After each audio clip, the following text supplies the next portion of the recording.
Hallo und herzlich willkommen bei den Matrixern mit Jonathan und Niki. Und heute unserem Special Guest Niki. Hallo.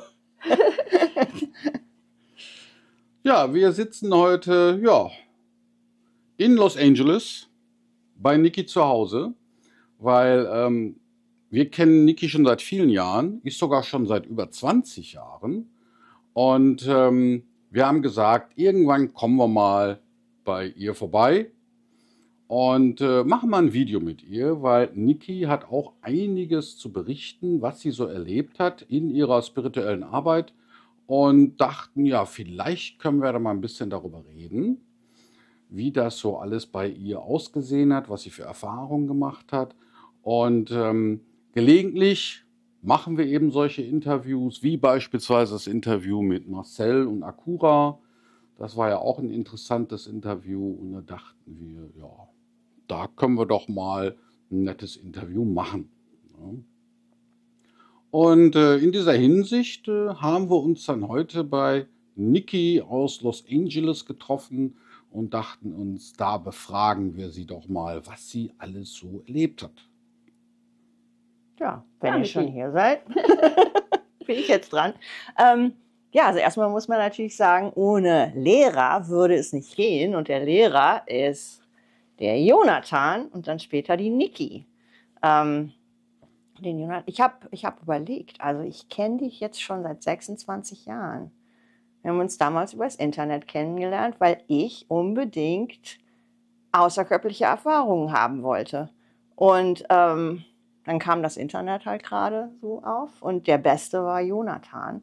Und dann habe ich den Jonathan angeschrieben und der war hilfreich und sehr hilfreich.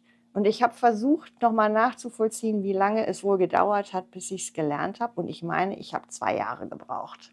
Ui. Ich meine, das waren 2 Jahre, die ich hart geübt habe. Also zwischendurch dann mal wieder nicht, weil, was weiß ich, dann hat man halt mal einen Freund und dann kann man nicht üben oder der, weiß ich nicht, der stört, solche Geschichten. Aber doch, also und dann hat es dann funktioniert und dann brauchte ich natürlich weiterhin jemanden, der mich unterstützt, weil wenn dann auf einmal einer bei einem am Bett rüttelt, dann kann man ja schon ausflippen. Und dann hat Jonathan mir erzählt, ja, die kenne ich, die Bettrüttler. Ja, die gibt es wohl häufiger mal. Ja, die gibt es häufiger mal. Dann hat man so den Eindruck, als würde gerade ein Erdbeben stattfinden. Ne? So ein bisschen, ne? Ja, also ich habe wirklich gedacht, ich werde jetzt verrückt, weil ich in meinem Bett so hin und her gewirbelt habe. Ich weiß ja nicht, es war wohl der Astralkörper dann, oder? Mhm. Und ich habe auch den Typen gesehen. Das war ja noch viel schlimmer. Da ist da so einer an meinem Fußende. Den habe ich wirklich, also nicht wirklich gesehen. Das ist ja dann immer sehr schwierig nachträglich festzustellen. Aber ich habe also auf jeden Fall da so eine Figur gesehen. Und Jonathan sagt, ja, die kenne ich. Die sind auch nicht besonders gut, also besonders hübsch anzusehen, diese astralen Wesen. Und das war sehr hilfreich. Weiterhin war hilfreich, als ich gesagt habe, Jonathan, ich bin aus dem Körper rausgekommen und ich habe keinen Boden mehr unter den Füßen. Und dann erklärt mir Jonathan, ja, den musst du erstmal festmachen. Da muss erstmal so, am Anfang, beim ersten Mal, als ich draußen war, da war das kein Problem. Und auf einmal war es ein Problem, dass der Boden nicht mehr solide war. Und dann, ich weiß nicht mehr genau, was du erzählt hast. Was würdest du jetzt sagen? Was macht man, wenn der Boden einem unter den Füßen so wegwobbelt? Ja, am besten ist, man erinnert sich daran, wie man über den Boden geht. Also am Anfang hatte ich das auch, dass ich dann eben mich gelöst hatte von meinem Körper und dann bin ich durchs Bett gesunken, durch den Boden ins Innere der Erde. Ne? Ja, kann ja passieren. Ja, natürlich. Da muss man erstmal sagen, Moment, erstmal hier Materie wieder festkriegen. Ja, solche Geschichten. Also da war schon sehr, sehr, ich steckte in der Wand fest. Wusste ich auch erst nicht, was los war. Ach, noch vorher war sowieso, ich habe zu Jonathan gesagt, Jonathan, ich glaube, ich bin ganz klein auf der Gardine. Und da hattest du auch gesagt, ja, das ist dann Remote Viewing mehr. Da bist du nicht aus dem Körper raus, sondern dein Auge ist halt einfach nur draußen. Oder du hast dich in eine Fliege projiziert. Also eins von beiden war es dann. Aber ich meine, ist halt auch, ich meine, man trifft ja nicht jeden Tag jemanden, der einem da wirklich was zu erzählen kann. Ja, Das war natürlich. also auch das größte Problem, dass es dann wiederum Leute gibt, die sagen, ja, und die wissen aber eigentlich gar nichts. Also die haben eigentlich keine Ahnung. Es gibt ja viele Blender. So, ja. Und so ging das weiter. Und so haben wir die ganze Zeit Kontakt behalten. Dann jetzt mit der Dissoziation. Und Niki war ja dann noch da. Super interessant, tolle Edition zu Jonathan. Entschuldigung für das Englisch. Ich bin jetzt nicht so, aber ich bin ja Sprecher normalerweise Englisch insofern. Bitte ich darum zu verzeihen, dass ich mal so in Edition so mal ganz cool einwerfe. Das ist ja heute in auf YouTube, dass jedes 5. Wort Englisch ist. Oh, okay. Also Gut, kein dann Problem. Habe ich schon mal richtig gemacht. Ich habe gerade das mega fetteste Déjà-vu. Ja? Ja? Das Interview haben wir nicht zum ersten Mal gemacht. Ja, Vor toll. 10 Jahren schon mal, glaube ich. Oder so. Das kann ja gut sein. Wobei, es ist ja so eine ganz merkwürdige Situation, in der wir uns treffen eigentlich. Eigentlich schon. Ja, aber toll. Also gut, dass es geklappt hat. Ich wollte ja immer nach Paraguay gehen. Das hat aus verschiedensten Gründen dann immer nicht geklappt. Aber es hat uns nicht daran gehindert, uns jetzt mal zu treffen. Ja, eben. Ja, und wir wollten noch mal nach Amerika und dann dachten wir, diesmal fliegen wir direkt nach L.A. und besuchen mal die Niki. Finde ich klasse. Ja. Bester Besuch seit Jahren. Ja, die ist ja das Haus abgebrannt, ne? Ja, Bei das dem komplett L.A.-Feuer. abgebrannt. Ich kann auch noch, also ich kann dazu beitragen, dass ich in der Nacht vorher was man Shooting Star nennt, also hier eine Sternschnuppe gesehen habe. Aber, also ich bin um 4 aufgewacht und ich gucke so raus und ich sehe eine Sternschnuppe und ich denke, was ist das denn für eine Sternschnuppe? Weil man sieht ja so Sternschnuppen, die gehen so pschuh. Und die ging halt auch so sternschnuppentechnisch dann relativ langsam, aber die ging bis wirklich zum Horizont. Normalerweise hören die ja eigentlich auf, bevor jetzt die Baumkette oder die Bergkette oder was auch immer das gerade der Horizont ist, die hören ja vorher auf und die ging bis runter und ich dachte, ach du liebes bisschen, war das jetzt ein Feuerwerk? Und dann habe ich aber gedacht, nee, kann ja nicht, es kam ja von viel zu hoch und auch als Sternschnuppe. Und ich habe meinen Mann aufgeweckt und habe dem gesagt, du, ich habe die komischste Sternschnuppe der Welt gesehen, die ging bis auf den Boden quasi runter. Du hast ja auch gesagt, dann 10 Stunden später war genau dort dann auch das Genau, Feuer, ne? da war das Feuer. Kann ich natürlich jetzt nicht nachweisen in irgendeiner Form, aber ich habe es gesehen. Also insofern, nicht, dass mich jetzt jemand dafür... Ja, du bist ja nicht die Einzige. Es gab ja dann viele von auch die Fotos sogar gemacht haben von diesen Sternschnuppen, wo dann auch das Feuer war. Also kann eine Verschwörungstheorie sein. Kann sein. Also es wären dann in dem Sinne, wären es auch keine was ich gesehen habe, war kein Laser. Das war was Fallendes, was aber aus dem Weltraum kam. Wenn es sowas gewesen sein würde, könnte oder wie auch immer. Aber es ist genau an der Stelle gewesen. Vielleicht waren es ja auch Tracker. Das weiß ich nicht. Ja. Ja, kann auch sein. Man legt die Tracker zuerst ab, damit die von da oben wissen, wo sie hinschießen müssen. Da kriege ich ein bisschen Gänsehaut. Ja, weil von da oben im Weltraum sieht die Erde ja nicht so übersichtlich aus. Auch wahr. Ne? Also nicht so detailliert. Ne? Ja, und wenn man dann genau zielen muss, weil ich meine, dann, das würde dann wiederum halt mit der normalen Geschichte übereinstimmen, dass aus merkwürdigen Gründen möglicherweise ein Grillfeuer, was 2 Wochen vorher gelöscht wurde, wieder entflammt ist. Weil das ist die offizielle Version. Da war ein Feuer an der Stelle, irgendwie eine Woche oder 10 Tage vorher. Und dann gedacht, dann war das wohl nicht ganz aus. Natürlich. Wo man dann sagt, und das schwelt dann die ganze Zeit. Ja, wochenlang. Wochenlang, bevor es irgendwie hochkommt. Also sehr merkwürdig. Sonst ist ja keine Brandursache bekannt. Ja, aber unser Haus ist weg. So kann es gehen. Ja, hast du denn auch schon die Dissoziation mal probiert? Ja. Also erstmal auch, als die Dissoziation aufkam, habe ich den Workshop, glaube ich, als erstes gehabt, bevor ich das Buch hatte. Dann hattet ihr aber auch Videos draußen, wie man es so macht. Ich muss dazu sagen, ich habe auch Gedankenlehre vorher schon unabhängig, also vor, weiß ich nicht, 20 Jahren oder was, geübt. Also ich bin gut im Üben.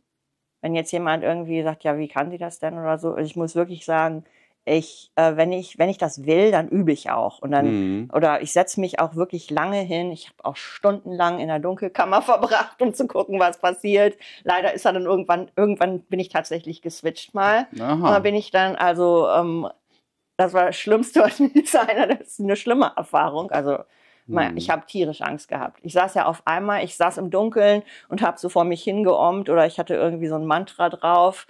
Und auf einmal saß ich im hellen Licht und saß unter einer Palme und habe gelesen. Wahrscheinlich für eine halbe Sekunde, weil ich bin aufgesprungen wie von der Tarantel gestochen und bin da ich saß im Badezimmer, weil das war das Einzige, wo ich dunkel haben konnte, aus dem Badezimmer rausgerannt und mir gedacht, das machst du nie wieder. Das war jetzt sowas von unangenehm, weil ich einfach gedacht habe, das war zu echt. Es war mir nicht, und das war ja auch eine Form von Dissoziation dann, das wusste ich in dem Fall nicht. Aber ich habe halt auch schon viele solche Sachen geübt und die Dissoziation war super. Und dann aber, als ich den Workshop bei euch gemacht habe, das Online-Seminar, direkt in der Nacht auch wieder schrecklich. Es fing an zu klappen. Ich habe tatsächlich nicht gedacht. Wobei ich gemerkt habe, so ein bisschen gedacht habe ich schon, aber ich habe mich nicht drauf fokussiert so. Also ich habe mich nicht davon ablenken lassen zu denken, ach, jetzt hast du wieder was gedacht. Die Situation ist ja eher ein Zustand. Als, also es ging einfach weiter. Du kannst schon irgendwie denken und trotzdem bist du in diesem Zustand drin. Ne? Ja, also es ging einfach weiter und ich habe mich irgendwie nicht davon beeindrucken lassen, dass ich jetzt doch wieder was gedacht habe oder so, sondern ich habe es einfach mal so laufen lassen und es ging weiter. Und dann ging das Phänomen los, dass sich irgendwas bei mir im Kopf so umgedreht hat und es im Kopf immer weiter wurde. Ich dachte, das ist jetzt alles richtig, das läuft alles gut. Und dann kam die üble Situation, dass ich auf einmal in so einer anderen Welt war. Es war tierisch laut, also ganz schreckliche, schräge, laute Musik. Es war schwarz-weiß und es war, ich würde beschreiben, so wie das Pablo Picasso Guernica-Bild. Die waren alle zweidimensional und es war tierisch hektisch, es war unheimlich schnell. Und ich habe nur gedacht, das ist ja fürchterlich. Und habe nur gedacht, ich war raus.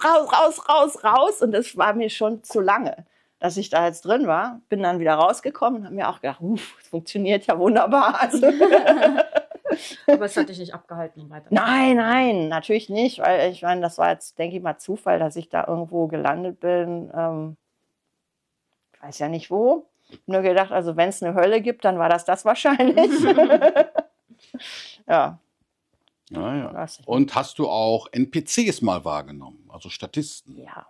Das hast du schon. Das habe ich, glaube ich, sogar, also das war schon lange her. Und da habe ich es total genau wahrgenommen, ich bin auch wie vom Glauben abgefallen, weil ich habe gedacht, das sind ja alles, ich habe die Pappkameraden genannt damals. Ich habe die nicht Statisten genannt, sondern ich habe die Pappkameraden gesagt, das sind ja Pappkameraden. Die sind ja wirklich auch zweidimensional, fast schon. Deshalb, also die kamen mir auch wie Aufsteller vor, die sich halt bewegen können, wie jetzt die Technologie funktioniert. Ich habe die Pappkameraden genannt. Also das sind alles Pappkameraden. Da habe ich gedacht, das kann nicht wahr sein, dass die alle nicht echt sind. Und habe mich dann gefragt, ja, sind meine Freunde jetzt echt? Der, mit dem ich unterwegs war, also da dachte ich, ja, der ist wohl echt. Und irgendwie hat er was mit dem Indianer zu tun. Interessant. Und ich war auf so einem Konzert und habe gedacht, das ist alles Fake hier. Die sind ja alle Fake. Der Sänger hingegen, der dann da war, da habe ich gedacht, oh, der ist jetzt echt, aber da ist auch keiner drin. Der wird quasi von oben bespielt. Also der war so ein, da kam irgendwas, da kam eine Energie durch den durch. So, also es war nicht er, aber da kam schon, also da war schon was dahinter. So. Hat er nur für euch gespielt praktisch? Möglicherweise. Also, aber es war mir auch nicht geheuer. Ich dachte, also er selbst ist es jetzt nicht. Der war so ein Tool irgendwie, sowas.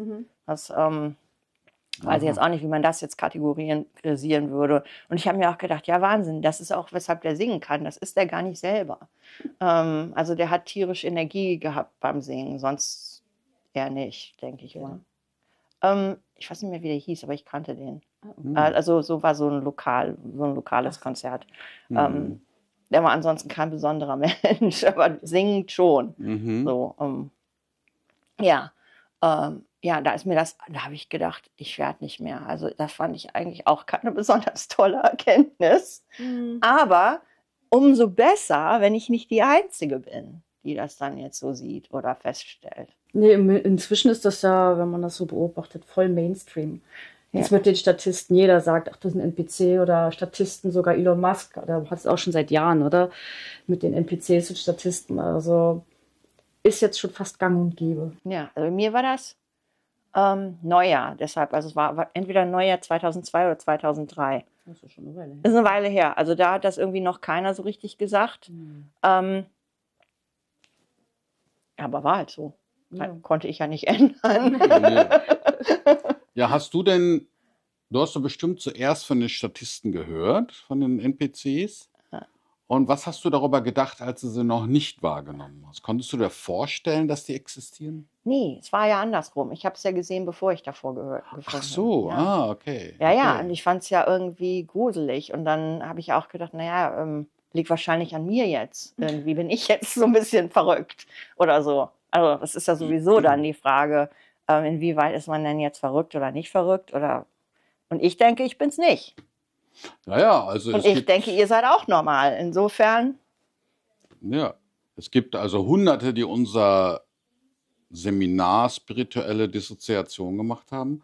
Und uns haben massig Leute geschrieben, die alle durch die Anwendung der Dissoziation dann auch die NPCs wahrgenommen haben. Ne? Das kann ich sofort glauben, ja. Ja. Und das ist ja das Interessante daran, dass die alle irgendwie dann das Gleiche wahrgenommen haben. Die haben die gleichen Beschreibungen, die haben es genauso geschildert, alle durch die Bank. Ne? Genau, daran mache ich es ja dann auch fest, dass es so, auch wenn es nur eine Halluzination ist oder wie auch immer, wenn mehrere Leute die gleiche Halluzination haben, dann ist es eine Form von Realität für mich. Ja, ist richtig. Also ich meine, ich könnte ja sonst auch sagen, ja, hier ist eine Halluzination oder eine Projektion, wie ihr sagt. In dem Moment, wo mehrere Leute das Gleiche haben, ist irgendwas dran. Anders kann man es ja nicht. Ja. Anders kannst du auch Realität irgendwie nicht definieren sonst, finde ich. Und deshalb hat es eine Realität. Und so Geschichten wie die in der astralen Welt, das ist mal die Akasha-Chronik oder die Palm-Wedel-Bibliothek oder so ein Ort zum Beispiel, den mehrere Leute sehen, dann ist das eine Realität. Oder ich weiß nicht, Marienerscheinungen, da glaube ich ja auch, dass das was ist, was tatsächlich, also was die Menschen dann als Maria interpretieren. Ob es jetzt Maria ist, weiß man nicht. Aber sieht halt aus wie eine Frau, die Maria sein könnte und dann sehen das mehrere und dann ist das eine Marienerscheinung. Und so ist es ja, finde ich, dann mit vielen Geschichten. Wenn die Leute NPCs sehen, dann ist das, denke ich mal, auch so. Ja, richtig. Oder die Greys, also die Entführungen. Zum Beispiel diese, ich weiß nicht, wie seht ihr das denn? Sind die Entführungen von den Greys, wie nennt sich das, so UFO-Entführungen? Wenn Leute sich so auf UFOs sehen und dann operiert werden, so Abductions. Ist das astral oder ist das in dieser Realität? Also ich würde sagen, es ist in dieser Realität, weil als Kind hatte ich diese Erfahrung und ich hatte danach immer hinterm Ohr Implantate, die ich fühlen konnte. Also ich fand die ziemlich physisch. Also ich erinnere mich nicht per se an die Implantate, an die Entführungen, aber ich wusste es. Ja. Ich wusste es als Kind und ich war, weiß ich nicht, 4, 5 und ich wusste es einfach. Und irgendwie intuitiv habe ich da immer hingefasst und merkte, da ist irgendwas. Ich konnte mit Alben nichts anfangen, aber ich wusste, ich wurde von Aliens entführt und als Kind habe ich kein Fernsehen geschaut über Aliens oder meine Eltern haben mir auch nichts gezeigt. Ich kannte Aliens nicht, aber ich wusste es einfach intuitiv und ich fand es physisch, würde ich sagen. Ja, wie hast du denn dann das Implantat weggekriegt? Ich habe es gar nicht weggekriegt. Das war einmal im Jahr, für einige Wochen oder Monate war das dann immer um die gleiche Jahreszeit, habe ich ein neues Implantat bekommen und habe es gefühlt und gefühlt. Aber so mit 8 oder 9 scheine ich dann, oder 10, ich weiß es nicht mehr entführt worden zu sein. Und dann war es komplett weg und es kam auch nie wieder. Und ja, die paar Wochen oder Monate im Jahr, wo es da war, habe ich es halt gefühlt. Und ja, nee, also ich habe es gar nicht wegbekommen. Irgendwann war es dann immer weg. Einfach, ja. Es war irgendwie zyklisch. Nach dem Motto, einmal im Jahr hier für ein paar Wochen, Monate, einmal entführt, dann hast du es für ein paar Monate getrackt oder so, keine Ahnung, ich weiß es nicht. Naja, die tracken dich dann damit, ne, damit du nicht verloren gehst. Ja, ne? irgendwie so, ja, das So. war's. So wie wir das mit so einem Schlüsselfinder machen. Ja, ja, ne? so eine Teil. Oder für Haustiere, Ja, ne? ja, ans ja. Halsband, so ein Tracking-Signal. Und ne? jetzt ist es aber weg. Also Ja, das war Gut. danach mit 8, 9, 10, habe ich es danach nie wieder gefühlt. es sei denn, die Technologie hat sich verbessert. Oder so. Ja, und viele Jahre später gab es dann auch Videos oder im Fernsehen, plötzlich hieß es immer, was hast du denn da hinterm Ohr? Ja, so ein Implantat. Aus Filmen kennt man das dann. Dann dachte ich, oh, das ist ja wie bei mir als Kind. Dann wurde mir das erstmal nochmal so richtig bewusst. Ja, Niki 2, ne? Würdest du auch sagen, dass du ein Starseed bist oder bist du hier kein Starseed, sondern irgendwie schon seit Ewigkeiten in dem Reinkarnationszyklus gefangen? Oder wie siehst du das bei dir selbst? Also, als ich das erste Mal mit dem Wort Starseed in Berührung gekommen bin, fand ich schon mal doof. Weil ich dachte irgendwie, ach super, wieder was, wo sich Leute mit wichtig tun können. Mhm. Bin ich auf keinen Fall. So, dann habe ich aber ein paar Treffen gehabt, wo es klar war und wo auch wo jemand, dem ich es auch auf jeden Fall glaube, der gesagt hat, so, wir sind hier alle Starseeds. Und die Leute, die da waren, wir kannten uns alle vorher nicht und ich würde im Nachhinein sagen, das war auch so. Das waren alle Starseeds. Ich wollte es aber eben halt auch nicht sein. Ich habe immer eine Affinität zu Sternen gehabt, also von Anfang an. Ich hatte meinen Niki-Stern, damit habe ich unterzeichnet und so weiter. Und ich habe auch verschiedenste mit Andromeda, wusste ich als Kind, dass ich da irgendwo herkomme. Solche Geschichten. Also, aber es war nur eine Affinität. Und dann irgendwann, als ich eine außerkörperliche Erfahrung hatte oder mehrere davon, habe ich mich halt auch immer wieder mit den gleichen Leuten getroffen. Die kannte ich, die kannten mich auch. Und als dann einmal so eine Situation war, wo die dann gesagt haben, oh, sie driftet jetzt wieder ab, weil ich in einen Traum abgedriftet bin, dann war mir klar, dass ich ein Alien bin. Also, dass ich auch eigentlich gar nicht von hier bin. So. Mhm. Aber natürlich bin ich ein Mensch. So, nicht überbewerten, aber so in der Art. Und wenn das jetzt Starseed genannt wird, dann bin ich ja eine von den Älteren, wo ich dann denke, oh, muss das jetzt wieder sein? Also so, aber eine alte Seele bin ich, glaube ich, nicht in dem Sinne, obwohl ich schon ein paar Mal auf der Erde war, da bin ich auch davon überzeugt. Also ich wusste ja auch, dass ich in Los Angeles wohne, wusste ich schon mit 6. Ah. Ich habe Situationen hier wiedererkannt. Also ich weiß, dass ich hier schon gewesen bin. Das weiß ich wirklich. Und mein Mann weiß auch, dass ich das weiß. Und ich wusste auch, dass wir in Las Vegas heiraten, wobei ich jetzt nicht gedacht hatte, dass er David heißt, sondern ich hatte gedacht, er heißt John. Aber solche Geschichten sind dann Details. Ja. Ja, klar. Hattest du denn auch Déjà-vus? Habe ich immer wieder, ja. Hast du immer wieder? Immer wieder. Da hattest du immer gute Erklärungen dafür. Hm. Ja, ich meine zu Los Angeles. Zu Los irgendwie? Angeles? Ja, also Also schon. ja. Hm. Also wusstest du schon weit vorher unterbewusst, dass du irgendwann in Los Angeles landen wirst. ja.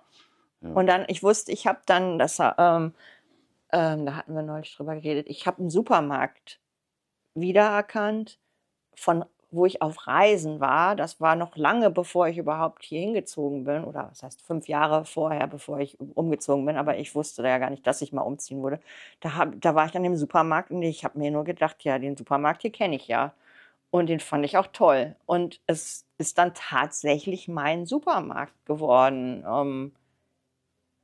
Und zwar nicht, als ich nach Amerika gegangen bin, sondern wirklich 15 Jahre später. Gleicher Supermarkt. Ja, interessant. Und ich bin sicherlich nicht wegen einem Supermarkt umgezogen. Dass ich da jetzt unbedingt hin muss, damit das auch wahr ist. Also so self-fulfilling prophecy-mäßig kann das eigentlich nicht gewesen sein, weil ein Supermarkt ist, würde ich mal sagen, zu unspektakulär. Mhm.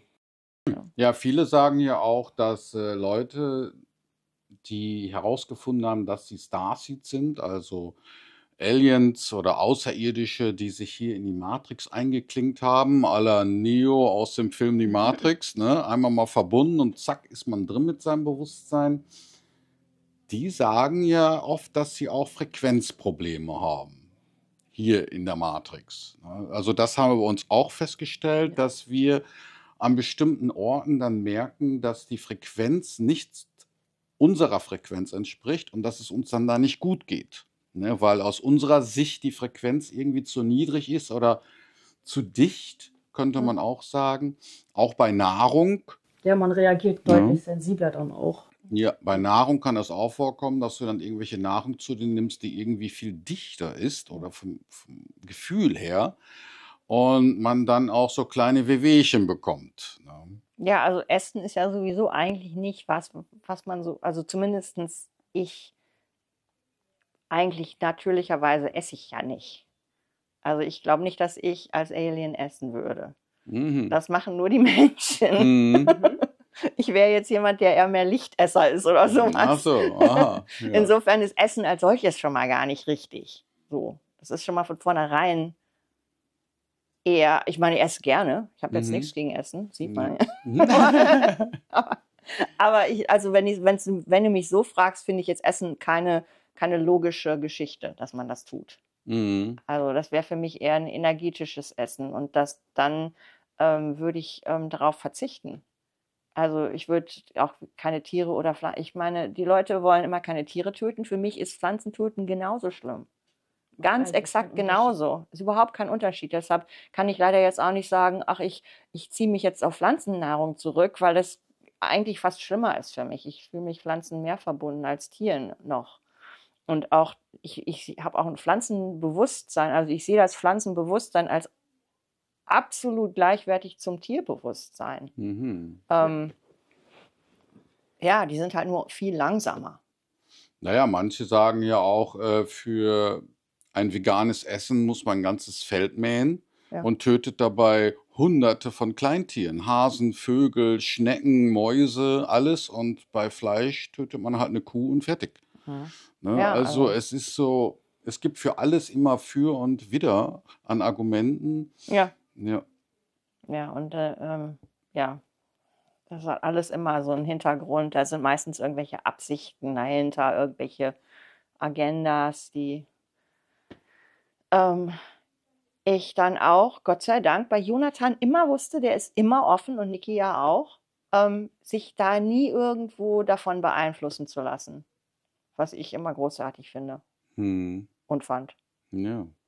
Ja, natürlich. Danke. Ja. Ja, gerne. Ja. Ja, also es gibt, natürlich sind wir auch auf Leute getroffen, die ganz anderer Meinung waren als wir. Aber wir betrachten das so, dass wenn ein Mensch eine andere Meinung hat, dann ist das doch völlig okay. Ich meine, dann hat er eben diese Meinung. Wir hatten doch auch mal irgendwann eine andere Meinung und haben dann vielleicht irgendwann erkannt, wie es dann wirklich ist. Ne? Und die Chance hat ja jeder zu machen, wie wir oder wie jeder andere. Exakt. Ja, wir würden also die Meinung einer Person niemals irgendwie mit dessen Persönlichkeit verwechseln. Ja. Ne? Weil die Persönlichkeit ist halt in der Entwicklung. Ne? Ja. Und das ist ja bei jedem der Fall. Ne? Ich unterstelle jedem, der eine Meinung hat, dass er sein Bestes gegeben hat, zu diesem Punkt zu kommen. Und warum sollte ich das denn jetzt bewerten können? Ja. Besser als jemand anders. Oder, also sehe ich auch so. Und dann wird das Leben auch einfacher.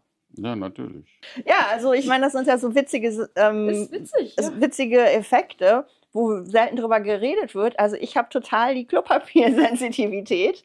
Und ja, das sind so Formen von Allergien. Oder ich hatte auch als Kind nur dauernd Allergiestress und Asthma und ich weiß nicht was. Das Asthma ist jetzt weg. Ich habe seit 25 Jahren kein Asthma gehabt. Aber also ich glaube, man muss sich dauernd selber heilen. Weil das hier alles nicht so richtig passt. So. Oder einen Angriff darstellt. Leider. Ja. Und das wird nicht unbedingt besser. Ja, natürlich. Ja. Man weiß ja auch nicht, wie, oder sagen wir mal so, ich gehe mal davon aus, dass es auch ein gewisses Schlachtfeld auf der Erde gibt, wo jetzt tatsächlich auch Angriffe stattfinden, wo ich die jetzt nicht unbedingt persönlich auf mich beziehen würde, aber wo ich sage, naja, also da bin ich irgendwie im Schussfeld und das ist jetzt ein Gift für mich, für jemand anders vielleicht nicht, oder wo es auch sagen wir mal, gegen Menschen geht, grundsätzlich. Weil ich sehe mich schon als Mensch und vertrete Menschen und nicht irgendwelche Aliens oder sowas. Und ja, wer weiß, was da so läuft im Moment. Ja. Ja. Ja, die Sensitivität, die merken Starseeds natürlich schneller. Ne? Auch bei Kleidung beispielsweise. Polyester und Baumwolle beispielsweise. Polyester geht ja gar nicht. Ja, Da kriege ich ja sofort Allergie. ja, Also, eben, ja. Ja, und dann bin ich ja früher immer noch in diese Polyester-Rollis reingedrückt. Oh Gott, da habe ich Ausschlag gekriegt sofort. Wenn die Hände nass geworden sind, also auch dann ging mit Wasser, im Zusammenhang mit Wasser, das war immer ganz schlimm dann. Mhm. Unangenehm. Ja. Bin ich schon echt froh. Also ich habe schon viel dazugelernt, sag ich jetzt mal. Mhm. Ja, natürlich. Ja. Ja, hattest du denn auch mal luzide Träume? Ja, dauernd. Dauernd. Ja, dauernd. Ah. Auch als ich das so zum ersten Mal gehört habe, da war ich relativ jung, dass das dann hieß, oh, ich kann mir dann aussuchen, was ich träume, wie toll. Und habe das halt auch geübt. Hat nicht so richtig toll geklappt. Ich muss sagen, wirklich, als ich deine Anleitung hatte, hat alles viel einfacher geklappt. Und ich bin auch ein ganz schlechter Flieger.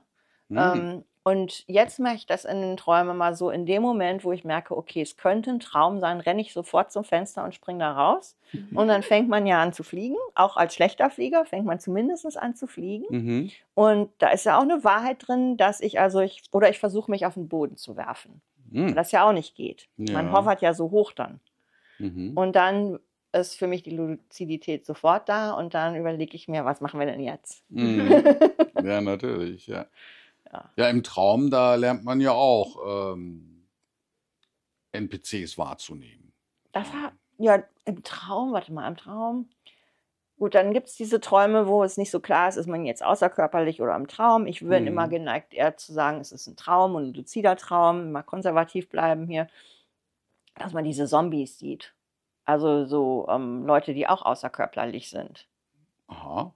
Du kennst die nicht? Wie Oder deine meinst du? Freunde, wenn die jetzt Ich so weiß deine, nicht, was du mit Zombies jetzt also so meinst. die Verstorbene oder? Die auch, aber Mhm. so Freunde oder so, aber die sind nicht ansprechbar. Ach, die nenne ich immer Golems. Ah ja, okay, ich nenne die immer Zombies. Ah ja, okay, ich nenne die immer Golems. Ja, die rennen dann so rum so. Ja, ja, Und dann genau. sagst du so, hey! Ja. Und dann sagen, die bewegt sich nichts, Ja, die richtig. merken gar nichts. Mhm. Oder die sitzen so halt die sitzen da so halb sabbernd irgendwie im Ja, Sofa ja, genau. oder rauchen sich eine oder so und machen können gar nichts. Ja, ja, richtig. Ja, auch wenn man die anspricht, reagieren Ja, die gar meistens nicht. überhaupt nicht. Nee, überhaupt Ja, nicht. Ja. Mhm. Finde ich eigentlich, ja, genau. Also die NPCs weiß ich nicht, habe ich da so noch nicht wahrgenommen oder habe ich mich noch nicht drauf konzentriert. Mhm. Ja. Ja. Du? Ja, klar. Also im luziden Traum hat mir dann meine Traumlehrerin, ne, Sonja heißt die mich häufig immer in Träumen ausgebildet hat. Die hat dann zu mir gesagt, wir waren auf einem Marktplatz und da meinte sie zu mir, versuche jetzt mit deiner Traumkraft alle Menschen auf diesem Marktplatz einzufrieren. Und dann habe ich alle eingefroren, aber ich konnte Sonja nicht einfrieren. Und dann sagte ich zu ihr, warum kann ich dich nicht einfrieren? Da sagte sie, weil wir beide die einzigen sind auf dem Marktplatz, die echt sind. Das ist ja interessant. Ja, sowas muss ich dann mal machen. Ja. Also Traumlehrer habe ich keinen speziellen, aber ich kenne auch welche. Und witzigerweise sind das bei mir Indianer. Und ich hatte also keine Affinität zu Indianern so erstmal so. Oder sagen wir mal so, früher als Kind fand ich Winnetou ganz klasse so, aber das mag an Pierre Brice gelegen haben. Aber dass das Indianer sind. Also, und so ein bisschen hängt mir das auch drin, dass ich denke, ja, ich muss mich vielleicht mal mit den echten Indianern kurzschließen. Habe ich bisher jetzt noch nicht gemacht, obwohl ich jetzt schon 20 Jahre in Amerika bin. Aber also da ist was. Und da steht noch eine Geschichte aus. Da habe ich beigebracht bekommen, dass ich rückwärts so einen Flip-Flop machen muss. Und er hat mir erklärt, das wäre unheimlich wichtig für mich irgendwann. Ich weiß immer noch nicht. Das ist aber jetzt bestimmt auch schon 20 Jahre her. Also ich warte noch drauf. Ich irgendwann rückwärts springen muss. Das ist spannend. Ja. Was dazu führt, dass wir gesagt haben, dass es ja auch wahnsinnig interessant ist, wie Dinge über einen langen Zeitraum zusammenhängen. Dass manche Sachen sich aufbauen, ja, Man weiß ich denkt, was nicht. für ein Zufall oder was für ein Blödsinn ist da gerade passiert und 4 Jahre später stellst du fest, genau das war jetzt gerade wichtig, damit es zu diesem speziellen Punkt führt, damit wir jetzt hier in New York bei Nikis, in L.A. Ja. Ja, Ja, wir hätten damals in New York da sitzen sollen. Das kann nämlich Hätte gut sein. sein Vielleicht sollen. haben wir es auch in New York schon gemacht, wer weiß. Genau, aber Ja. ja, Ja. diese Zufälle, die Ja. über Jahre geplant sind von uns aus dem Off, würde ich es nennen. Ja, Mhm. schon spannend. Ja, Niki, Jonathan, Ja. wie war das denn damals so? Ja, wie war Was das ist denn denn damals so? Ihr habt mir jetzt mit 2 verschiedene Geschichten erzählt, wie ihr euch kennengelernt habt. Und von dir wissen wir ja, dass du die Realität gewechselt hast. Was stimmt denn jetzt? Also, ich kann es bezeugen, der Jonathan hat die Realität gewechselt. Das ist nicht der gleiche Mensch, den ich damals kennengelernt habe. Und das wusste ich, bevor er das gesagt hat, in Bezug dann, als die Dissoziationsbücher aufkamen. Da kam dann, ja, ich habe ja über die Dissoziation die Realitäten gewechselt. Und dann habe ich gesagt, ja, klar, hat er ja auch, weil es nicht der gleiche ist. Ich habe mit dem Jonathan immer wieder Kontakt gehabt. Wir haben uns am Anfang ganz viel geschrieben. Ich habe ja auch erklärt mit den außerkörperlichen Erfahrungen und ich brauchte persönliche Betreuung, solche Geschichten. Da haben wir unheimlich viel geschrieben miteinander und haben uns meiner Meinung nach 2-mal getroffen. Weil wir aus der gleichen Stadt kommen. Und dann waren zwischendurch immer so ein paar Monate mal oder je nachdem, man hat sich so aus den Augen verloren oder jeder so sein eigenes Ding gemacht und der Jonathan hatte Foren und dann hat man halt nur Forenbeiträge gehabt oder so und dann habe ich dem Jonathan mal wieder privat geschrieben und dann sagt er auf einmal zu mir, Entschuldigung, aber ich glaube, du hast mich sogar gesiezt. Wer sind Sie denn? Oder wer bist du denn? Irgendwie so, also das war ganz merkwürdig. Ich habe gedacht, was ist denn jetzt los? Was hat er denn? Und er wusste nicht mehr, wer ich bin. Und dann kam, glaube ich, auch relativ schnell, kamst du, wo ich gedacht habe, der Jonathan hat keine Freundin.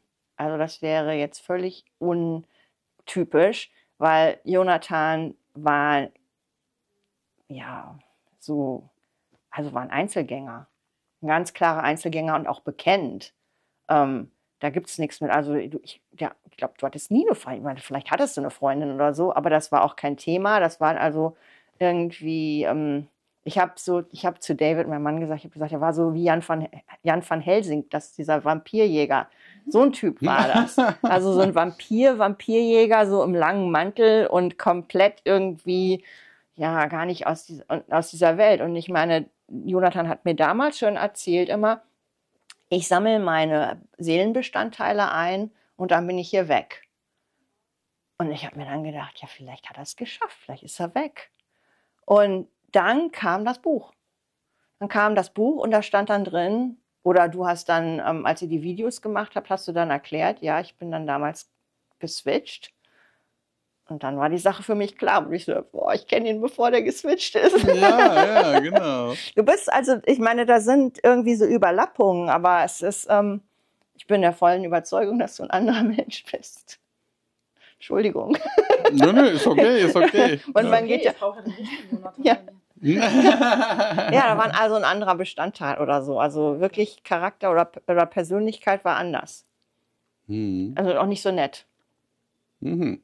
Du bist jetzt netter. Ach so, okay. Umgänglicher, normaler. Also normaler kann ich jetzt nicht so sagen. Also ich fand, Jonathan war immer normal, das ist schon normal. Aber ja, nicht so verbindlich, wirklich. Ja. Naja. Ja, komischerweise hatte ich eine andere Erinnerung. Also ich weiß, du hast mir ja dann irgendwann geschrieben und dann habe ich dich erstmal gar nicht wiedererkannt. Ja. Ja, und dann hatte ich so, weil als ich die Realität gewechselt habe damals, war es so, dass ich viele Leute, die ich kannte, mich gar nicht mehr kannten und mich Leute kannten, die ich gar nicht erkannte. Ja. Ne, das war schon verrückt, weil bei dem Realitätswechsel war es für mich so, dass ich eben von, sagen wir mal, Realität A nach Realität B geswitcht bin. Und da verhielt es sich so, dass ich halt die Erinnerung aus Realität A aber mit hatte. Und die Erinnerung von Realität B, die der Jonathan hatte, der in B vorher war, den ich dann sozusagen rausgeworfen habe oder wo ich dann hin verlagert worden bin, mir die Erinnerung teilweise gar nicht dagelassen hat. Das heißt, ich musste also immer eine Rolle spielen. Da kamen Leute auf mich zu und sagten, hey Jonathan, wie geht es dir denn und was machst du so? Und ich stand dann und dachte, wer ist das? Ne? Woher kenne ich den jetzt? Und kam das dann langsam wieder? Bei manchen kam es rein, bei manchen aber auch nicht. Aha. Ne? Also die Erinnerung von Realität B kam immer nur bruchstückhaft bei mir rein. Ja. Nicht wirklich komplett. Ja. Zum Beispiel habe ich auch eine andere Erinnerung, wie wir uns kennengelernt haben. Habe ich eine andere Erinnerung. Unglaublich. Und ich habe eine gute Erinnerung, zum Beispiel weiß ich alles, was in Realität A war. Ich weiß, wann ich mein Dreirad gekriegt habe, wann ich mein Go-Kart gekriegt habe. Ich habe eine super Erinnerung an meine Kindheit oder an meine Jugend. Es ist nicht so, dass ich irgendwie Alzheimer hätte oder sowas. Überhaupt nicht. Ja. Ne? Ich habe eine sehr gute Erinnerung an mein Leben. Wobei da ja auch festgestellt haben, dass sich das nicht deckt mit dem, was ich weiß von dir. Ja, natürlich. Also ich erinnere mich daran, dass ich nach Greven gefahren bin und habe da an so einem, an einer Art Vortrag teilgenommen. Da ging es halt über brasilianische Medien, ne, über Geister, die sich irgendwie an die Aura von noch lebenden Menschen heften können und die dann natürlich gesundheitlich oder geistig beeinflussen können. Ne? Und du saßt halt neben mir. Ja, wir haben uns aber da verabredet. Ja, guck, das weiß ich zum Beispiel nicht mehr. Genau. Und da haben wir uns kennengelernt und fanden das ganz witzig, ne, dass wir also beide Münster kannten. Zu der Zeit habe ich ja auch in Münster gelebt, viele Jahre. Und da haben wir uns dann verabredet. Ja, Und seid danach noch was essen gegangen. So kenne ich die Geschichte. Ja, nee. Nee, wir haben uns also bestimmt ein Jahr vorher oder so haben wir uns als erstes getroffen an der Pizzeria. Ja, und dann, bis ich dann mal wiedergekommen bin, also wir waren ja mehr, also wir hatten jetzt keine freundschaftliche Beziehung und der alte Jonathan ist auch nicht so der Typ gewesen für Freundschaften, also kein Interesse und auch kein Interesse an mir oder so, weiß ich nicht. Das ging rein nur ums Fachliche. Ja, und das auch schon mit Leidenschaft. Also irgendwie, du hast mir jedes Mal geantwortet auf alles und ohne Probleme. Und das war alles gut.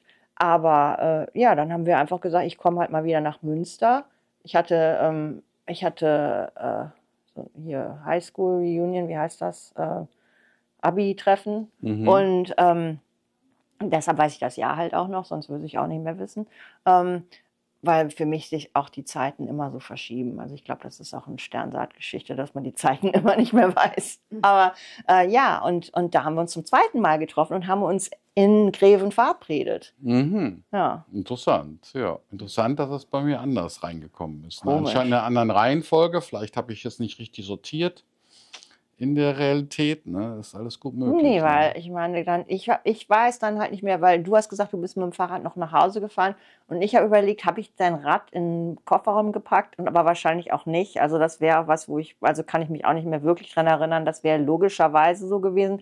Aber warum sollten wir danach noch was essen gegangen sein, wenn du auch mit dem Rad nach Hause gefahren bist? Das stimmt, ja. Das wäre auch komisch, Ja, weil du hast ja das mit ist Sicherheit eine richtig. Stunde gebraucht, um nach Hause zu kommen. Ja. Also das passt ja dann auch da auf deine Theorie nicht. Weil die Ja, Pizza war richtig. definitiv an der Kreuzkirche. Kannst du dich daran erinnern? Ja. Ja. Da haben wir uns getroffen. Das Da haben wir weiß uns ich. getroffen. Das Also war die das erste Erinnerung Mal. habe ich Ja. zur Verfügung. Ja, es ist schon interessant mit den Erinnerungen. Ja, das stimmt. Ja. Jedenfalls, ich kenne den alten Jonathan, ich kann es bestätigen. Ich habe keine Ahnung, wie sowas geht, dass man so switchen kann. Aber es scheint ja wohl zu stimmen. Naja, klar, das war eben eine sehr ausgedehnte Dissoziation, die Ja. ich da praktiziert hatte. Ne? Ich habe mich hingesetzt, habe gesagt, so, ich wusste, dass man besser nicht länger als 10 Minuten am Stück effektiv dissoziieren soll. Soll man nicht trotzdem machen, gemacht. weil dann natürlich Sachen auftreten können, dass du die Realität wechselst. Aber das war mir damals egal. Ich habe mich also zu Hause hingesetzt in meinen Stuhl und habe gesagt, so, ich dissoziiere jetzt so lange, wie ich kann. Und ich habe es ungefähr 15 Minuten am Stück geschafft, dass ich in einer reinen Dissoziation war. Und als ich dann wiederkam, war die Realität ganz anders. Mein Nachbar war zum Beispiel dann ein Kumpel von mir. Vorher wusste ich überhaupt gar nicht, wer mein Nachbar war. Der hat dann bei mir geklopft, hat gesagt, ey Jonathan, hier, ich habe eine neue Musik-CD, hör die mal an, die ist so genial. Und ich so, wer ist das? Ja?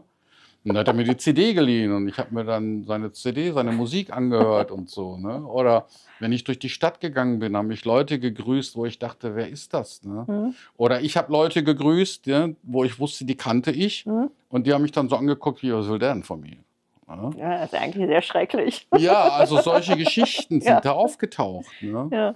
Und das war schon verrückt. Ne? Hast du denn eigentlich jemals an deiner, an deiner an deiner geistigen Gesundheit gezweifelt? Nein, ich wusste ja, woher es kam. Ja. Ich wusste, ich habe zu lange dissoziiert und ich wusste auch über die Gefahren, dass man da wirklich physisch die Realität wechseln kann, nicht nur geistig. Denn wenn du unter 10 Minuten bleibst, wechselst du nur geistig die Realität. Der alte Jonathan hatte ja die Absicht, wegzugehen. Also, was hat der denn jetzt gemacht? Hat der auch dissoziiert oder hat der gewartet, bis du ihn abholst? Oder man weiß es nicht. Das weiß ich nicht. Nee. Ich vermute mal, er hat vielleicht auch dissoziiert, ist dann raus und dadurch wurde der Platz frei, wo er drin war. Und da bin ich dann rein. Also das ist so meine Vermutung. Sowas in der Art. Ja, es wurde halt ein Platz frei, ne, und den konnte ich dann belegen. Ja. Ja. Wahnsinn. Toll. Ja. Also richtig großartig. Guck mal, was du für einen tollen Mann hast. Nur dann jetzt nicht wieder abhauen. Ja, genau. Oder ihr zusammen. Ja, eben. Ne?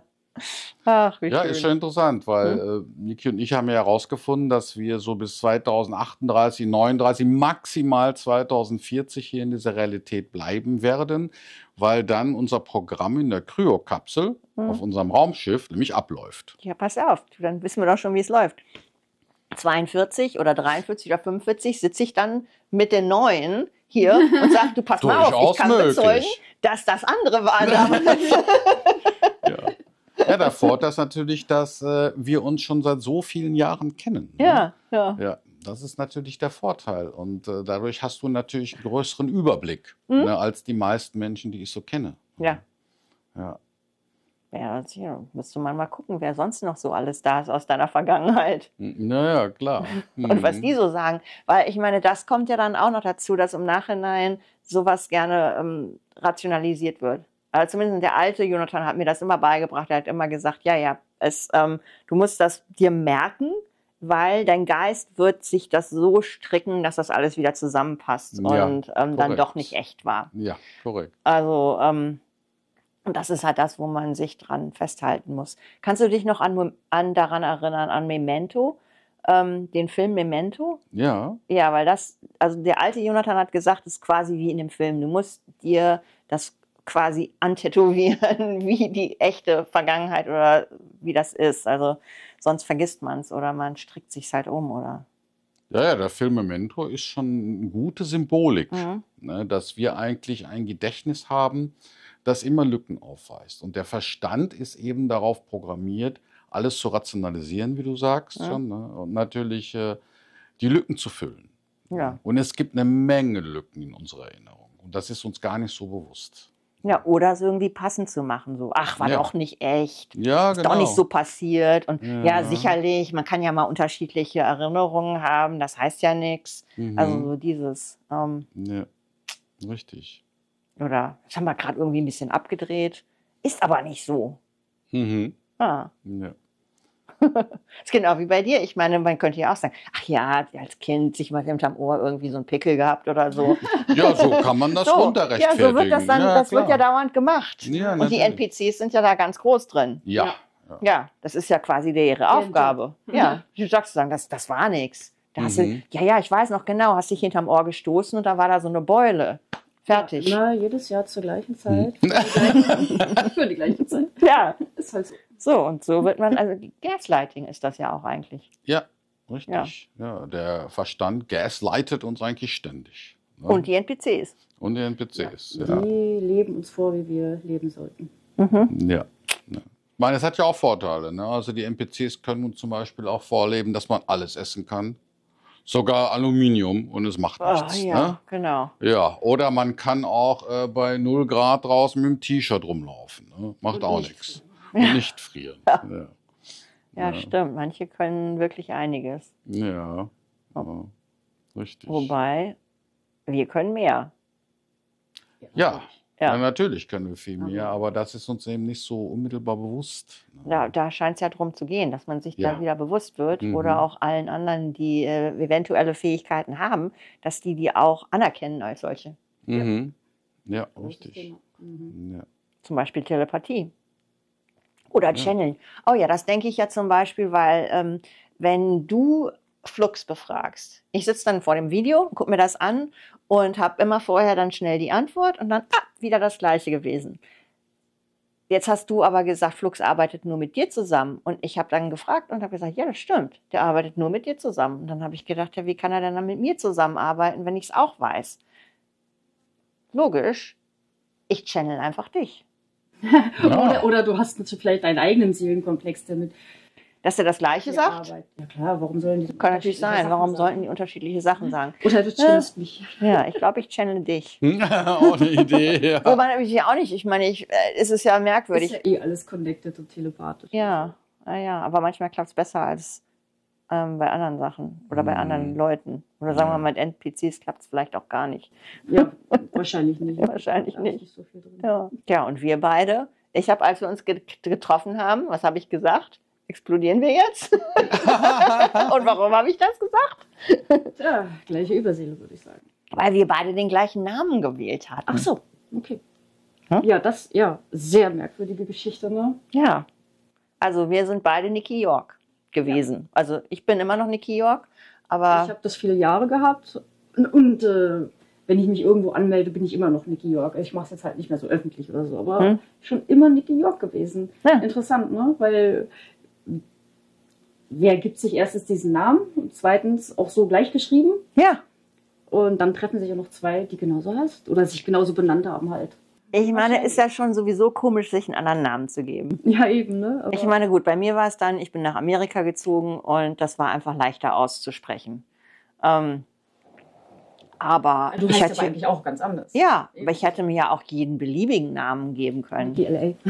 Ja, ich weiß nicht, ich meine, ich habe dann irgendwann Nicky York, das ist doch schön, weil dann hat auch ich fand die Initialen dann schön, NY, das ist ja schön und No, Yes und so und das ist alles cool, das nehme ich jetzt. So, wie auch immer man sich das eben rationalisiert, rechtfertigt, sonst wie und dann sagst du, ja, so heiße ich auch.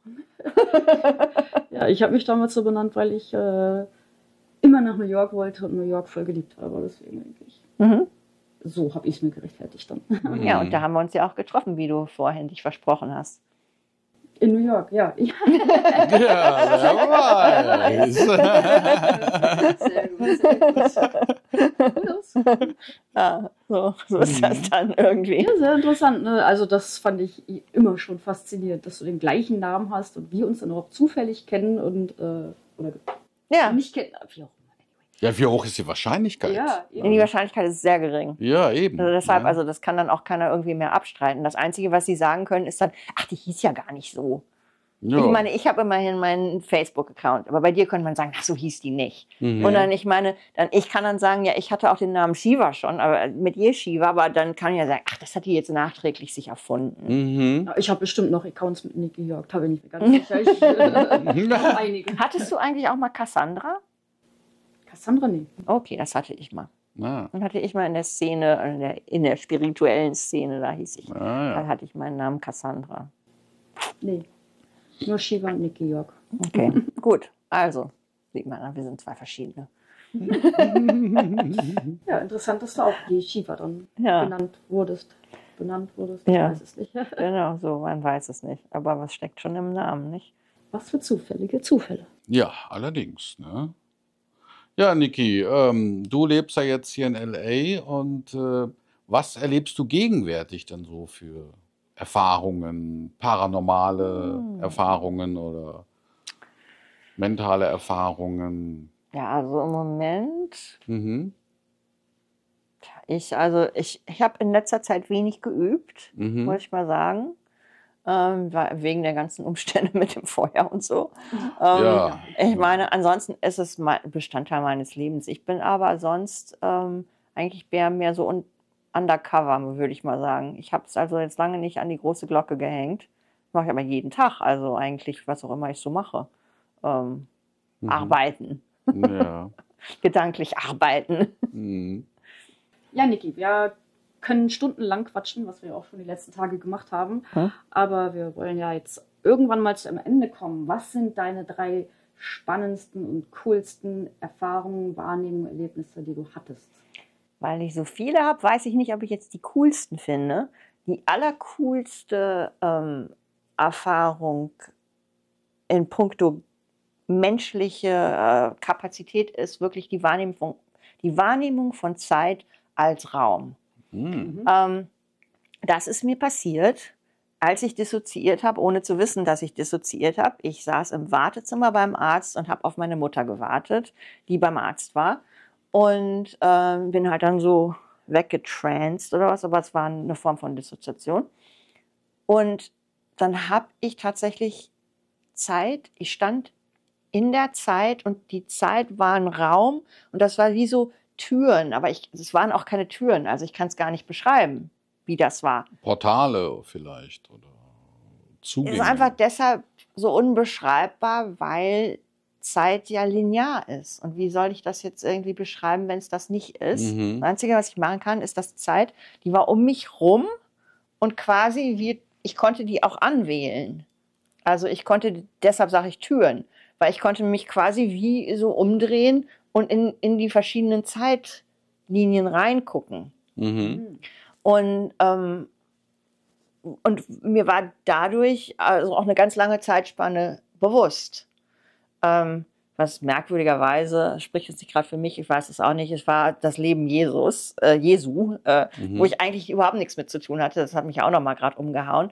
Und ich habe also das gesamte Leben in einem Raum gesehen, bis zu diesem Berg, bevor er gekreuzigt wurde. Alles andere, also ich habe keine Kreuzigung gesehen, das alles nicht. Aber alles andere war komplett als so Dolby Surround oder irgendwie sowas. Und ich konnte das mir angucken. Und es war also Wahnsinn. Richtiger Wahnsinn. Ich kann es anders nicht beschreiben. Unglaublich, ist mir nur einmal passiert. Das war so wann war das denn? War 2000, im Jahr 2000 ungefähr, in der Ecke, 99 vielleicht. Atemberaubend. Also das war schon mal überhaupt mit Abstand das Gewaltigste, würde ich sagen. Diese komische Realität, in die ich da abgedriftet bin, das war die härteste.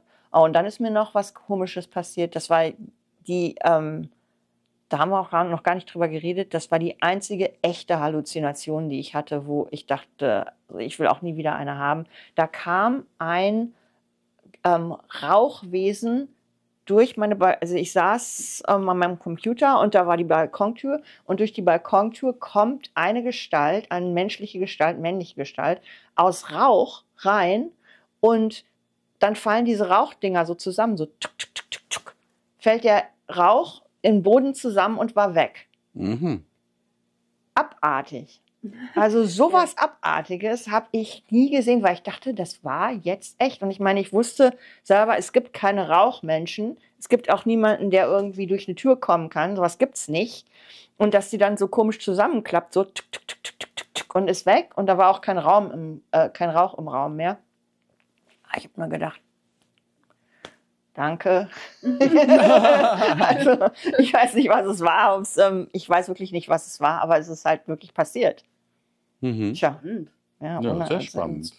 Und das war dann auch was mich zwischendurch von den außerkörperlichen Erfahrungen und so weiter dann ein bisschen abgebracht hat, dass ich dachte, das sind mir zu viele Geister, die in meinem Leben auftauchen.